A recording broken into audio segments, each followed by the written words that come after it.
Will you make another pot of tea? I will see you on the porch. Sure. Give me but 5 minutes. I will make my way outside. And I'll go make tea. For 2. Oh my. Oh God. Do your thing. Once the tea is ready, and once you're done passing each other secret notes, I'm gonna go outside, and I'm gonna go to where Lethica has requested me to meet her. You do. The moon is high in the sky. It is very late at this point. It is witching hour, easily, and it is quiet. It's honestly peaceful. You once again hear the sounds of the forest all around you. The forest had become eerily quiet when Kellen extended her reach out towards this cabin, and with that gone, the life in this forest is returning.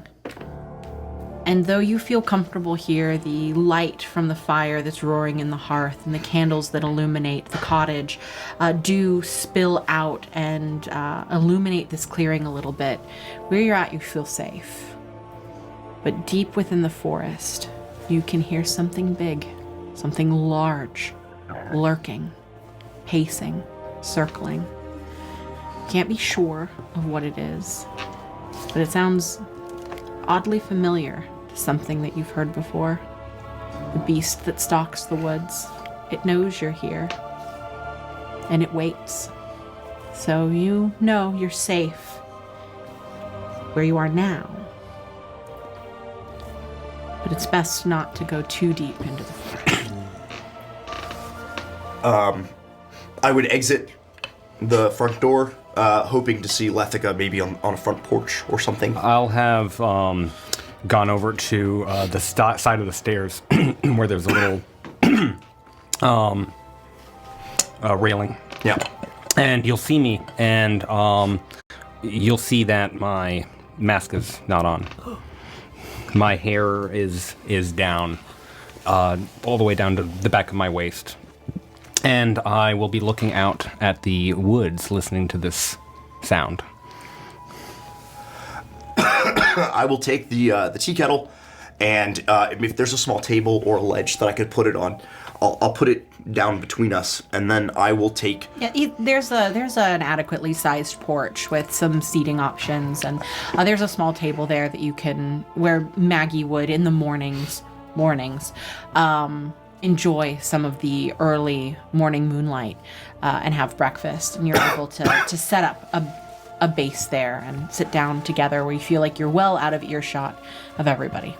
I would put the tea kettle down at the table then, and not sitting down at any of the seating available, stand a good distance from Lethica, more than 6 feet away. It would be an unnatural, weird kind of distance that I'm putting between us. And I say, the tea is finished. Good. Thank you, Marius. Of course. I wanted to speak for a moment, not just about my fear of what might become of me, and thank you for telling me. That was very important. But also, I wanted to understand more about what drove you to do such a thing. Well, I can certainly sit here and try to justify it all that I want. And I suppose I can tell you that story, but it depends. Are you going to slap me again? No, I should not have slapped you. That was not me. It was... I had been hurt. It was a shock. And so I overreacted. Don't worry. I'm not saying I didn't deserve it. It's just... things were tense, is all. Let me start from the beginning. We were finishing the heat of battle. Everyone was gravely wounded. The moment that I realized that Briggsy had finished off the Archbishop, I began taking off my gauntlets, hoping to administer aid to whomever needed it. Farron immediately rushed to Jericho. Quite frankly, all I could think about was you. So I rushed to your side as soon as I figured everything was all right. As I attempted to lay on hands, call forth the Morning Lord, I had a vision.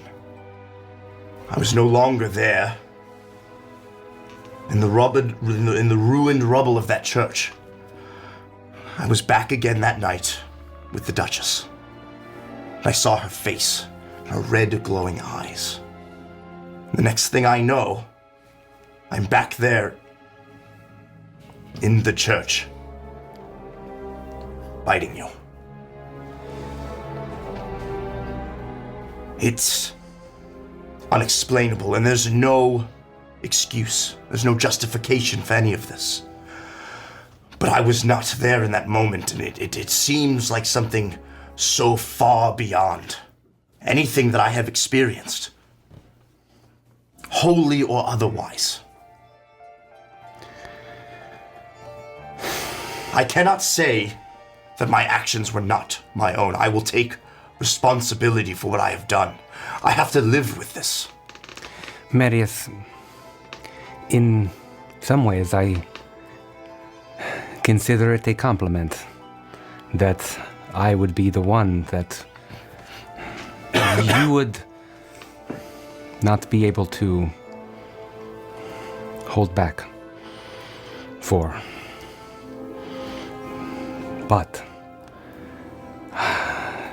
the loss of control, I'll start to walk forward, is what concerns me. That you lost yourself.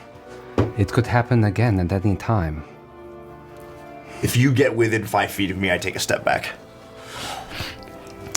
I'll brush my hair back and expose my neck. And I'll walk forward, raising my hand to gesture to my neck. Marius, we have to know if you could lose control again. Lethica, please. Please. Let me finish. Up until that moment, I have spent decades resisting any urges that I had. And in the beginning, they were very strong. Since this incident, something has changed.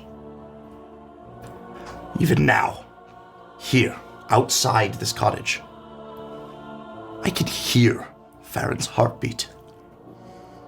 I can feel the blood as it moves through Yorgrim's veins. I can sense everything. And it's extremely difficult to ignore. And I'd be lying if I said that I didn't like it a little bit. I understand. That is why I approach. That is why you must prove that you can resist, that you can overcome this. Even if I manage to do that right now, there's nothing saying that I won't slip up again in the future. It's in my nature. Don't bite me then, and I will start to walk forward towards you and continue to gesture towards my neck. Lethica, no. And I'm going to take a few more steps back until presumably there's some sort of railing and I can no longer back away any farther. It happens a lot sooner than you would expect. You are backing away. It's almost as if time stands still. You see the 2 puncture wounds in Lethica's neck where your sins have yet to be erased by time. You see these small circles of dried blood that still haven't fully flaked away. You see that vein as it throbs with every beat of her heart. Boom, boom, boom, boom, boom, boom. You hear it in your head. The smell is intoxicating. And you stumble backwards as you collide with the railing, and you realize you can step backwards no further. I'll keep my hand out, even if you keep moving forward, and I'll say, Lethica, please, what, do you think this is a game? Stop. It is no game. I am asking for you not to bite me for my own protection, Marius. You are a good man. I know you will be able to resist. Please. Just a moment, and then we can enjoy our tea. I would just keep my hand out, and if you are walking forward, eventually my hand would hit you, and I would try to prevent you from getting any closer. I will stop just before your hand. You would see that my outstretched hand is trembling, for sure. The muscles in my neck are strained. I'm clearly biting down just on my own teeth. It is never my intention to hurt any of my friends. Ever. Ever. But seeing that you're not moving or doing anything, I will just slowly try to put my hands down to my side.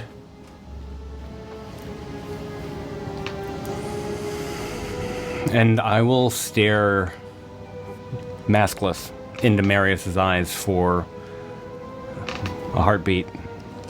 Another. Just trying to get a sense if he's going to lose himself again. Just getting a sense if he's going to suddenly attack. I would be breathing very heavily. Almost not quite ragged, but like, you can tell that I'm struggling, for sure. And maybe it's not necessarily, I think you'd get the sense that it's not necessarily like the feeling that I'm going to lunge at you. There's a fear there, and just like a pain of guilt for what had happened. It's not just, the struggle isn't just Marius holding himself back. There's fear, and there's doubt, and there's regret. Marius, very good. I do not mean to tease you. I just had to know, for myself and for everyone, that you had not lost yourself,